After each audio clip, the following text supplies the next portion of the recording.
Commander Alex Sullivan stood at the bridge viewport of the ESS Horizon, watching as the stars stretched endlessly before him. The ship hummed quietly around him, a testament to humanity's technological achievements. As leader of Earth's diplomatic fleet, he carried the weight of humanity's first official contact with an alien civilization. "Commander, we're approaching the designated coordinates," said Lieutenant Ryan Fisher, his voice steady despite the historic moment. Sullivan nodded. "Maintain course. All systems on standby." The bridge crew worked with focused precision. This mission represented years of preparation since the first mysterious signals had been detected coming from Saturn's orbit. Now they would finally meet the senders face to face. "Sir, we're detecting 5 vessels ahead," reported Sensors Officer Kelly Davis. "Configuration matches nothing in our database."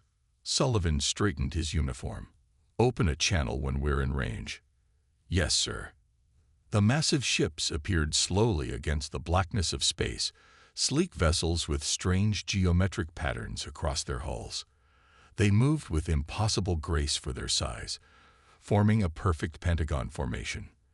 "They're beautiful," whispered communications specialist Olivia Martinez. Sullivan couldn't disagree. The alien ships displayed technology far beyond Earth's capabilities. His stomach tightened. Earth's diplomatic mission suddenly felt dangerously outmatched. "Channel open, sir," Fisher announced. Sullivan cleared his throat. "This is Commander Alexander Sullivan of the Earth Spaceship Horizon. We come in peace as representatives of humanity." Seconds stretched into minutes as they waited for a response. The bridge remained silent except for the soft beeping of instruments. Finally, the main screen flickered. An alien face appeared, insectoid features with compound eyes and mandibles that clicked rhythmically. Its exoskeleton gleamed with a blue-green iridescence. "We are Veloxian Empire," came the translated voice, slightly mechanical. "You enter our territory. State purpose." Sullivan kept his expression neutral despite his shock at the alien's appearance. "We seek peaceful contact and cultural exchange." We did not realize this was claimed territory. The alien's mandibles clicked rapidly. "Accept greeting protocol. We'll send coordinates for neutral meeting." The screen went dark before Sullivan could respond. "Sir, they've transmitted coordinates for a space station orbiting Saturn's moon Titan," Davis reported. Martinez approached Sullivan, her face troubled. "Commander, there's something off about their transmission patterns. I've been analyzing them, and they don't match the original signals we received." Sullivan frowned. "Explain."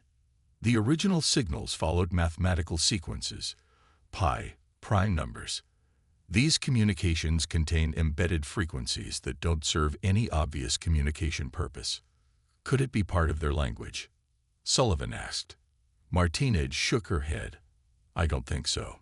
It feels deliberate, hidden." Sullivan considered this information carefully. First contact situations were delicate enough without potential deception.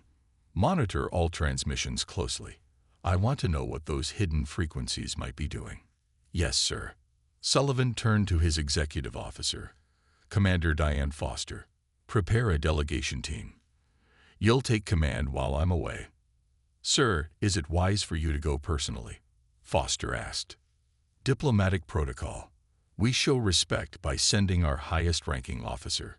Sullivan's expression remained determined. "Besides, I didn't come all this way to watch from a viewport."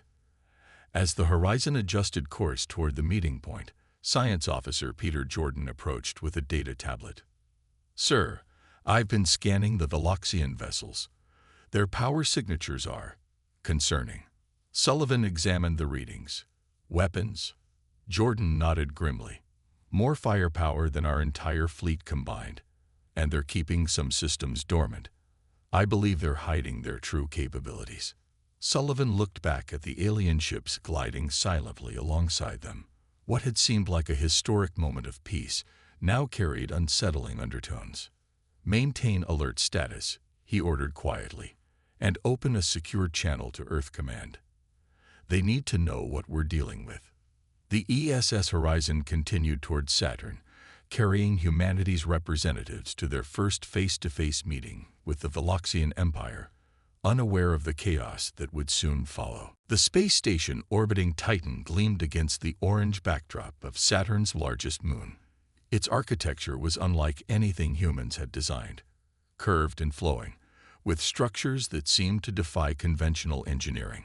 Commander Sullivan led the small Earth delegation through the airlock, accompanied by Science Officer Olivia Martinez and Communications Specialist Daniel Wright. They wore their formal blue uniforms, each proudly displaying Earth's flag patch. "Remember, we know almost nothing about their culture," Sullivan whispered. "Watch for cues. Follow my lead." The interior of the station was surprisingly warm and humid. Soft, pulsing lights lined curved corridors, and strange symbols decorated the walls. "The atmosphere composition is breathable but heavy on nitrogen," Martins noted, checking her handheld scanner. "And there's something else I can't identify." Wright nodded.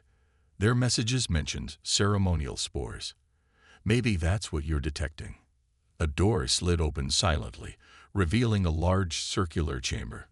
3 Galaxians stood waiting. Up close, their insectoid features were even more alien. Towering 7 feet tall with 4 arms and iridescent exoskeletons, the largest Veloxian stepped forward. "I am High Commander Krulzik. Welcome to neutral territory." Sullivan bowed slightly. "Commander Alex Sullivan of Earth, we're honored to meet you." Krulzik's mandibles clicked rapidly. "You will demonstrate respect gesture now," Wright whispered. "They mentioned this in their protocol. Place your right hand over your heart and bow." Sullivan did as instructed, but Martinez noticed the Veloxian's compound eyes flash an angry red. "That is incorrect," Krulzik hissed. "You show death sign." "There's been a misunderstanding," Sullivan said quickly. "Please explain the proper gesture." Wright looked confused. "The translation must have been wrong. I'm sorry." The smallest Veloxian moved forward. "I am Cultural Liaison Vex-10. Your gesture signifies challenge in our society. Acceptable first greeting requires lowered eyes and exposed neck." Sullivan demonstrated the new gesture, feeling vulnerable as he exposed his throat. The tension in the room eased slightly. "Acceptable," Krulzik said. "We proceed with information exchange." The meeting continued awkwardly. Every human action seemed to carry unintended meanings. When Wright accepted a ceremonial drink, he used the wrong hand. When Martinez asked about Veloxian history, she accidentally referenced a time period that appeared to be culturally sensitive. During a brief recess, Martinez pulled Sullivan aside. "Commander, something's wrong. My scanner detected unauthorized transmissions leaving the station." Sullivan frowned. "To where?" "Multiple destinations. Some toward Earth." Martinez lowered her voice. "And I've been mapping the station. There are hidden sections where energy readings suggest weapon systems." Sullivan's communicator beeped softly. It was a message from the horizon. "Multiple Veloxian vessels detected leaving Saturn's orbit. Trajectory: Earth." "We need to leave," Sullivan whispered. "Now." As they turned to exit, Krulzik blocked their path. "The preliminary assessment is complete. Humans have violated 6 sacred protocols. This indicates potential hostility." "There's been a misunderstanding," Sullivan insisted. "We meant no offense." "Intentional disrespect requires response," Krulzik continued as if Sullivan hadn't spoken. "Your species shows dangerous unpredictability." Wright attempted to explain. "We're still learning your customs. Please give us time to—" "Time is concluded," interrupted the 3rd Veloxian, previously silent. "Defensive measures are authorized." Martinez's scanner suddenly beeped urgently. "Commander, energy spike. They're activating something." Sullivan reached for his communicator. "Horizon, emergency extraction now." 2 armed Veloxian guards entered the chamber. Krulzik's mandibles clicked what might have been satisfaction. "You will remain as diplomatic hostages while we secure your world against potential threat." Sullivan stood tall despite his fear. "This is an act of war." "No," Krulzik corrected. This is standard protocol for potentially hostile species introduction. Your resistance confirms our assessment. As the guards moved toward them, Martinez whispered to Sullivan, "Sir, I think this was their plan all along." Lieutenant William Carter stared at his monitor aboard the ESS Horizon, his face pale in the blue glow of the screen. Something was wrong with Earth's defense network. Very wrong. "Sir," he called to Commander Foster, "I'm detecting unusual access patterns in our home systems. Someone's inside our planetary defense grid." Foster crossed the bridge quickly. "Explain." "It's subtle. Diagnostic routines I didn't authorize. Data transfers to unknown destinations." Carter's fingers flew over the keyboard. "They're mapping our entire defensive capability." Foster's expression hardened. "Can you block it?" "I'm trying. But they're using our own security protocols against us." Carter's voice betrayed his frustration. "It's like they have our encryption keys." On the other side of the bridge, Communications Officer Samantha Foster, no relation to the commander, suddenly straightened in her chair. "Commander, I've intercepted something." "What is it?" "A transmission between Veloxian ships. I managed to partially decode it." She swallowed hard.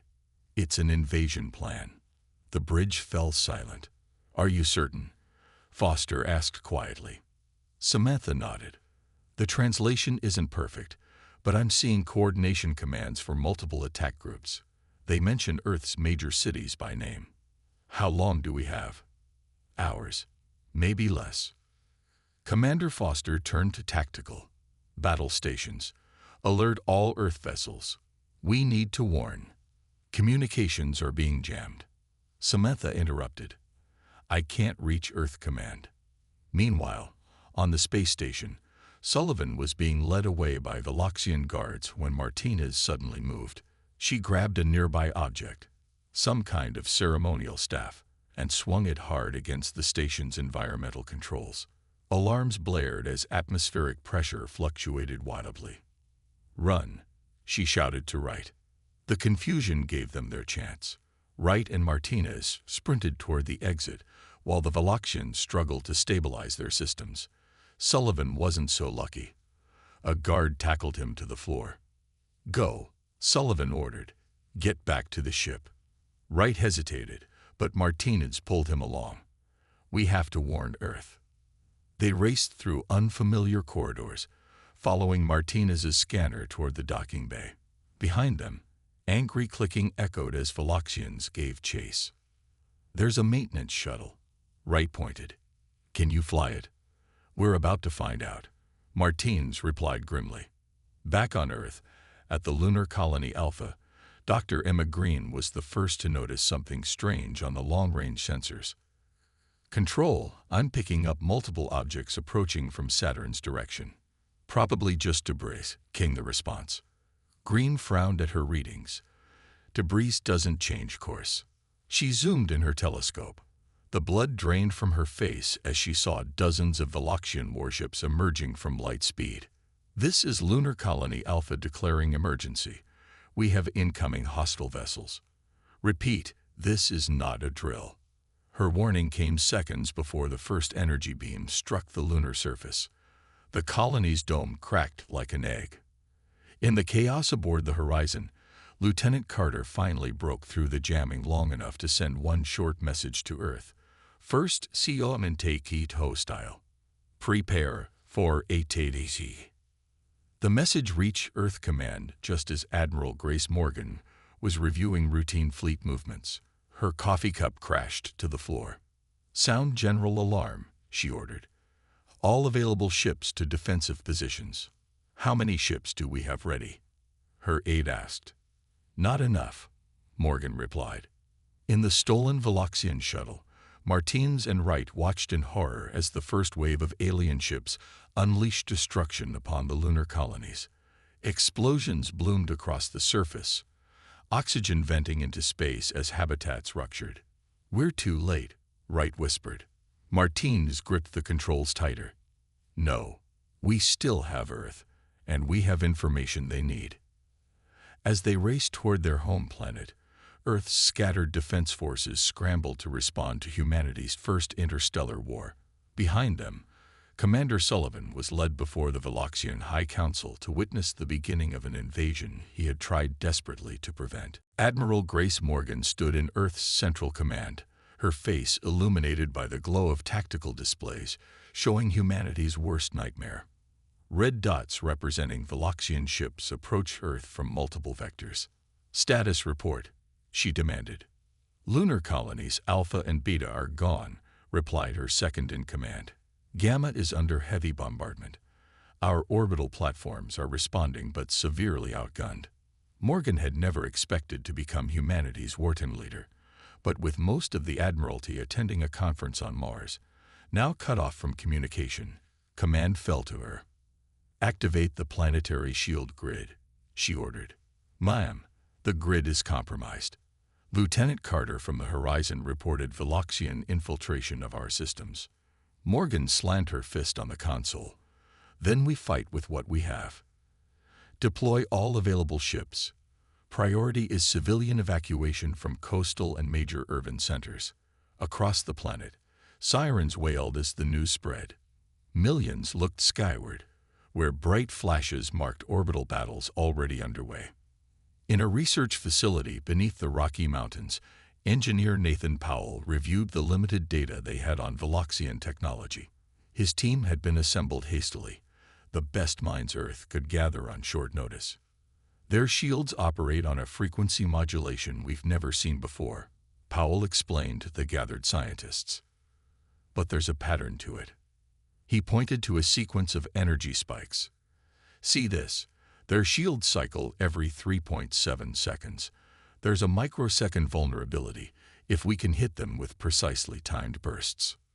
"We would need to synchronize every weapon in our arsenal," said one physicist. "Impossible without the Central Defense Network." Powell smiled grimly. "Then we'll build a new one, from scratch." The stolen Veloxian shuttle carrying Martinez and Wright approached Earth under heavy fire.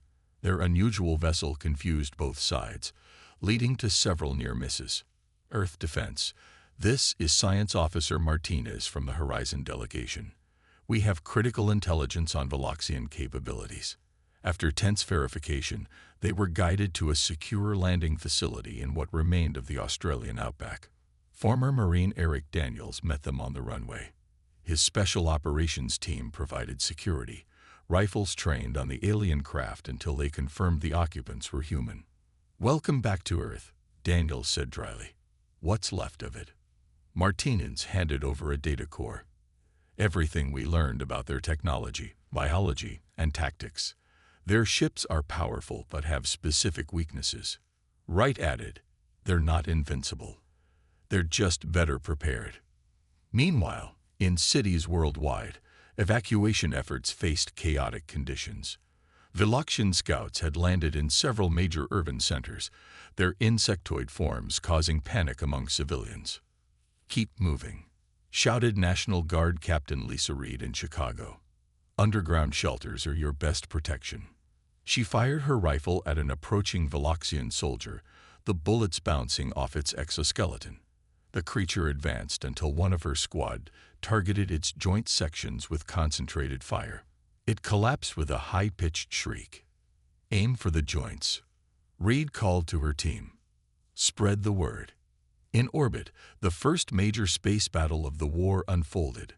Earth's hastily assembled defense fleet engaged the Veloxian armada. Human ingenuity countered alien technology as pilots executed maneuvers the rigid Veloxian tactics hadn't anticipated. Admiral Morgan watched from command as casualty reports streamed in. For every Veloxian ship disabled, 3 human vessels were destroyed. "We can't win through attrition," she murmured. Her aide approached with a secure tablet. "Admiral, Engineer Powell reports a potential vulnerability in Veloxian shields, and we've received tactical data from Officer Martinez." Morgan studied the information, a small spark of hope kindling for the first time. "Get me a direct line to Powell's team and connect them with Martinez. And find me our best tactical officers." She straightened her uniform. "We're shifting from defense to offense." As night fell across a burning Earth, scattered resistance forces began to coordinate. Humanity, facing extinction, prepared to counterattack against an enemy that had gravely underestimated their resilience and adaptability. Nathan Powell hadn't slept in 3 days. Coffee cups and energy drink cans surrounded his workstation, where he and his team analyzed Veloxian technology.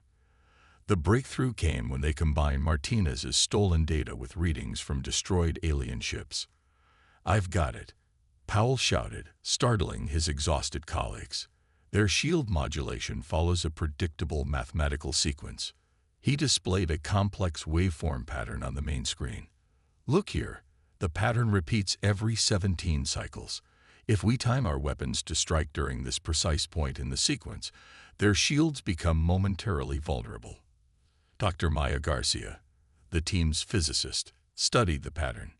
"We'd need to synchronize all our remaining weapons systems to hit simultaneously during that millisecond window.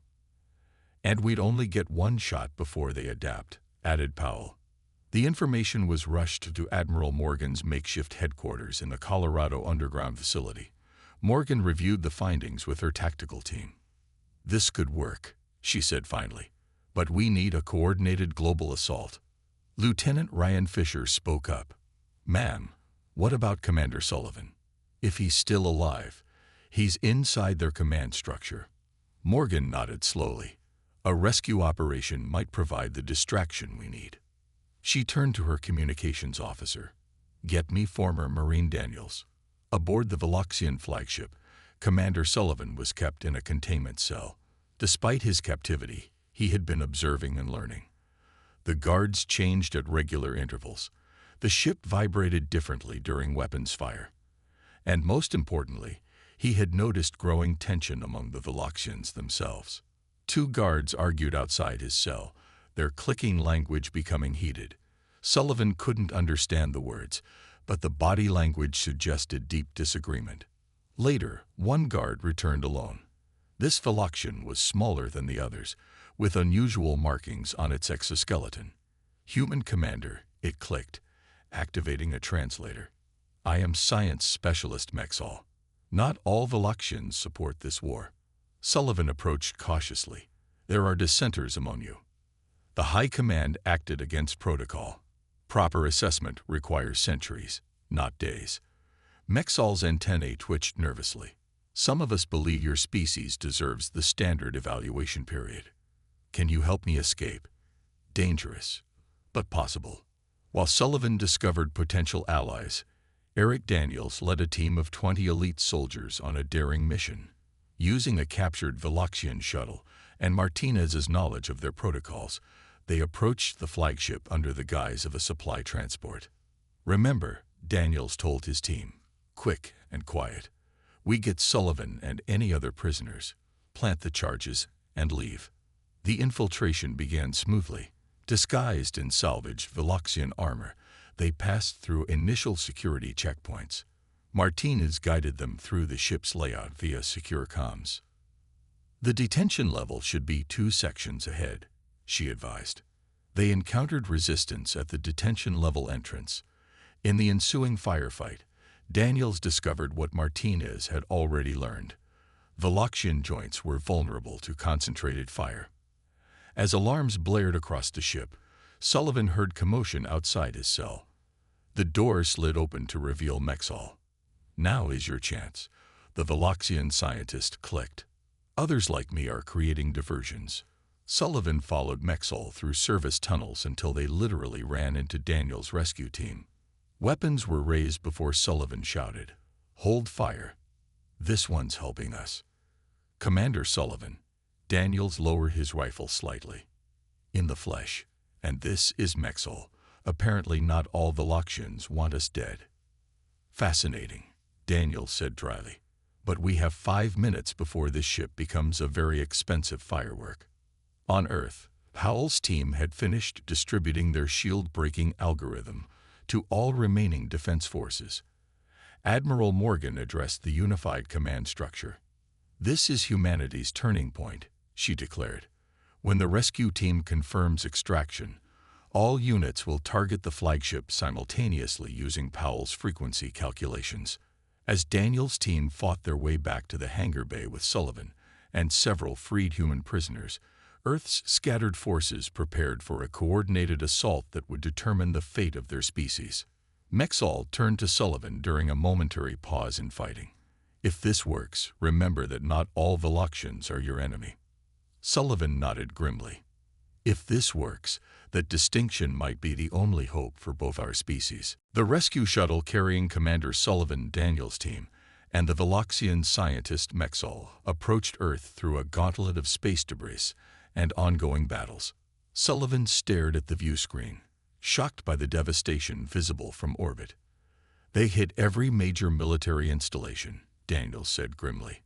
"Civilian casualties are in the millions." Sullivan turned to Mexall. "You said there are others who think like you. How many?" The Veloxian's compound eyes shifted. "Perhaps 1/3 of our fleet. Sub-Commander Zexal commands the Science and Exploration Division. They oppose High Commander Kruldzik's extermination protocols." "Could they help us?" Sullivan asked. "They already resist quietly. Direct opposition means death." As they landed at Admiral Morgan's headquarters, Sullivan was rushed to the command center. Morgan's face showed both relief and skepticism when she saw the Veloxian accompanying him. "Commander Sullivan, good to have you back," she said, eyes fixed on Mexall. "And this is a potential ally," Sullivan explained quickly. "There's division among the Veloxians. We might be able to exploit it." Morgan's expression remained cold. "While you were gone, they destroyed half our cities." "Ally is a strong word." "Admiral," Sullivan insisted, "we need every advantage. Mexall can help us contact the moderate faction." After a tense silence, Morgan nodded.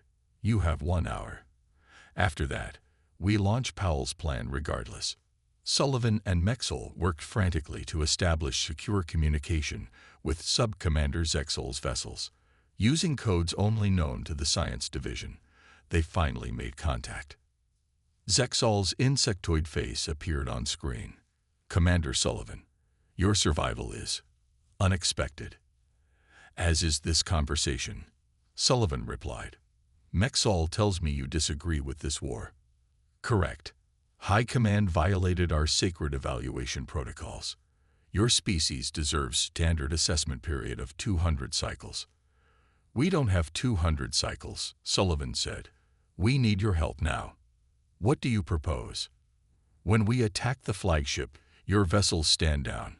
Better yet, target Kruldzik's loyal ships." Zexal's mandibles clicked rapidly. "Civil war. Many will die." "Many are already dying," Sullivan countered. After careful consideration, Zexal agreed. "I will signal my fleet with ancient Science Division codes. When your attack begins, we will assist." Martinez, monitoring communications nearby, looked troubled. She pulled Sullivan aside after the transmission ended. "Commander, something's wrong. During the transmission, I detected secondary signals embedded in their communication." "Explained?" Sullivan asked. "It's like they were talking to someone else at the same time they were talking to us." Admiral Morgan overheard. "I knew it," she said darkly. "They're playing both sides." "We don't know that," Sullivan argued. "But we should prepare for the possibility." Morgan nodded to her tactical officer. "Modify the attack plan. Assume potential betrayal from our supposed allies." The hour passed quickly. Earth's remaining military forces positioned themselves according to Powell's calculations. The vulnerable moment in the Veloxian shield cycle had been identified. Sullivan stood beside Morgan as the countdown began. On tactical displays, they could see Zexal's science vessels changing formation, separating from Kruldzik's main fleet. "It's working," Sullivan said hopefully. "Maybe," Morgan replied, unconvinced. The command was given. Earth's weapons fired simultaneously, timed perfectly to strike during the shield vulnerability. The Veloxian flagship's defenses failed catastrophically. At the same moment, Zexal's vessels opened fire on other Veloxian ships. Chaos erupted in space, The Veloxian fleet, suddenly fighting on two fronts, struggled to reorganize. "It's working," shouted a tactical officer. "Their formation is breaking." But Martinez's concerns proved valid. Even as some Veloxian ships fought each other, a significant portion of Zexal's supposed allies suddenly turned their weapons toward Earth's defensive platforms. "Betrayal," Morgan shouted. "All units, adapt to new targets." Sullivan turned to Mexal. "What's happening?" The Veloxian scientist's antennae drooped. "Politics is complex in any species, Commander. Zexal seeks to replace Krulzik, not help humans." As the battle reached its climax above Earth's atmosphere, humanity found itself caught between warring alien factions, each with their own agenda for the future of both species. The final battle for Earth lasted 27 hours. When it ended, the sky was filled with debris from ships of both species. Admiral Morgan surveyed the damage reports with exhausted eyes in the underground command center. "Casualties?" she asked quietly. "Still calculating, ma'am." "Estimated 30 million civilians, nearly 80% of our military forces." The aide's voice trembled slightly. "But we're still here." Morgan nodded slowly. "And the Veloxians?" "High Commander Krulzik's flagship was destroyed. Sub-Commander Zexal has requested ceasefire negotiations." The Admiral's expression hardened. "After their double-cross. Their forces suffered heavy losses too. It seems Zexal underestimated both us and the Loyalists." Commander Sullivan entered the room, his uniform torn and face streaked with soot from helping with rescue operations. "The Veloxian civil war worked to our advantage. They ended up fighting each other more than us." "A lucky accident," Morgan said bitterly. Sullivan shook his head. "Not entirely. Once Powell's targeting solution took down their main shields, their communication network fragmented. Their rigid command structure couldn't adapt." Outside the bunker, Earth's cities lay in ruins. Smoke rose from craters where buildings once stood. Medical centers overflowed with injured. But cleanup crews were already at work, and in many areas, civilians emerged from shelters to rebuild. 2 weeks later, Sullivan stood in what remained of the United Nations building in Geneva. Before him sat representatives from Earth's surviving governments. Across the table, 3 Veloxian representatives, including Zexal, watched with their alien, unreadable expressions. "The terms of this peace treaty are non-negotiable," Sullivan stated firmly. "Your forces will withdraw beyond Saturn's orbit. Technology exchange will be limited and supervised. Any future contact will follow strict protocols that both sides agree upon."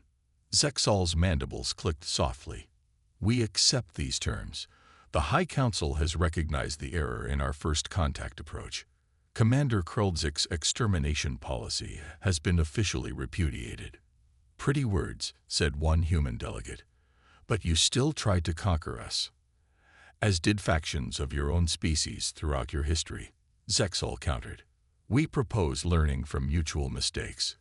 The treaty signing was broadcast worldwide. A fragile peace began, with both species watching each other cautiously across the solar system. 6 months later, Sullivan prepared to board a diplomatic vessel. As Earth's newly appointed ambassador to the Veloxian homeworld, he would be the first human to travel beyond the solar system. "I still don't trust them," Admiral Morgan said, accompanying him to the launch pad. Around them, reconstruction efforts continued. New buildings rose beside ruins, symbols of humanity's resilience.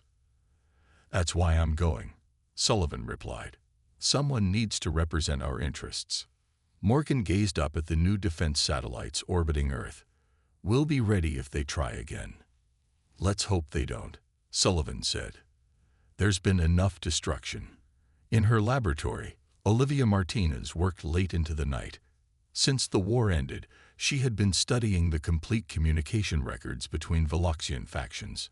Something had been bothering her for months, a pattern in the background noise that didn't belong. Her computer finally completed its analysis. Martinez stared at the screen, her blood running cold. "This can't be right," she whispered. The data showed clear evidence of a third communication source. Neither human nor Veloxian. that had been present throughout the conflict. This unknown entity had subtly altered messages between both species, escalating misunderstandings and encouraging hostilities. Martinez reached for her secure phone to contact Sullivan before his departure. As Earth and the Veloxian Empire cautiously established their uneasy peace, neither realized they were being watched by something else, something that had orchestrated their conflict for purposes of its own. On the edge of the solar system, a previously undetected object shifted its position slightly. Its sensors recorded the reconstruction efforts on Earth and the Veloxian withdrawal. Phase 1 had concluded as expected. The test subjects had performed within anticipated parameters. Phase 2 could now begin.